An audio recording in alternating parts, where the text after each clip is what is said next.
Welcome to the Egg Lab. So this resource gives students plenty of practice following two-step directions with before and after in context and with purpose.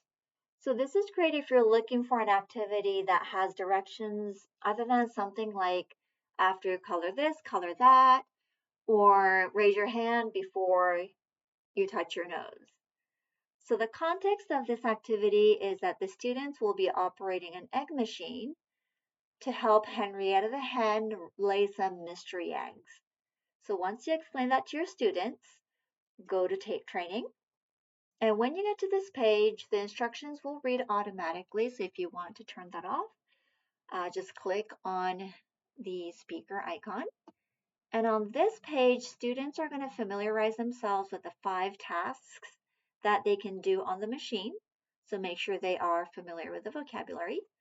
One is to open the cabinet door, turn on the switch, slide the power to high, pull down the lever. This one you just have to click. No need to pull down or slide. And turn up the heat. And these action words were purposely chosen because they may be hearing it. They're pretty functional and they might be hearing it or using it even when they're not operating a machine. Okay? So moving on to the next page, Operator Manual 2 is really instructions for the teachers or the SLPs. So this tutorial will go over it. So let's move on. Here is a menu page. So at the top, you'll see the quick visual of the clausal order for before and after, because they have different clausal order and that could be confusing for the students. So feel free to review it or preview it ahead of time with them. And underneath it, you will have the menu for which eggs to create. And this deck addresses all 4 clausal orders, and the first 4 addresses only before, second 4 after, and the rest of them are mixed before and after.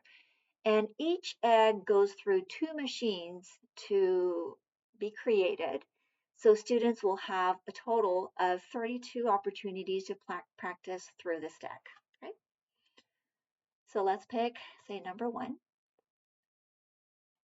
Here, the instructions can be read out loud. This is optional, so click on it if you want to hear it.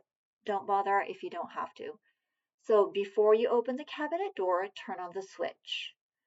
So before opening it, turn on the switch. So you're going to glide up the switch and you will see number 1. If you see 1, that means you did the first step correctly. And open the cabinet door. When you see number 2, that means you did the second step correctly. There's no need to submit because these numbers will tell you if they did it correctly or not. So move on to the phase 1 from phase 2. Before you slide the power to high, turn up the heat. So if the student mistakenly slides the power up to high first, you'll see a number 2 and that tells them that they did it incorrectly. So put it back and try again. So before you slide the power to high, turn up the heat and then slide up the power. So 1 and 2. If they did it wrong, do it over. And if they get it, move on. So after phase 2, ooh, Henrietta laid a mystery egg. So they may open it. And if you want to gamify this activity, it's going to be a number, mostly number. So you can keep track of the scores this way and see who gets the most points at the end.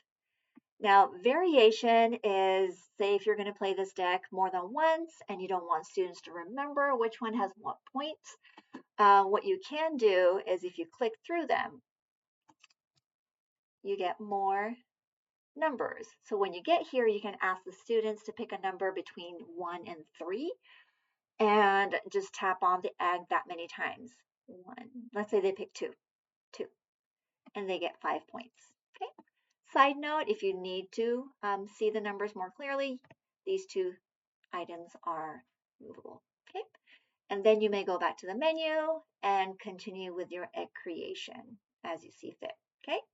So that is all there is to this activity. Oh, there may be an item that is not a number when you open it. And if you're gamifying it, feel free to make that a special point or bonus point or no point. It's up to the team to decide. Okay. So I hope you and your students enjoy this activity.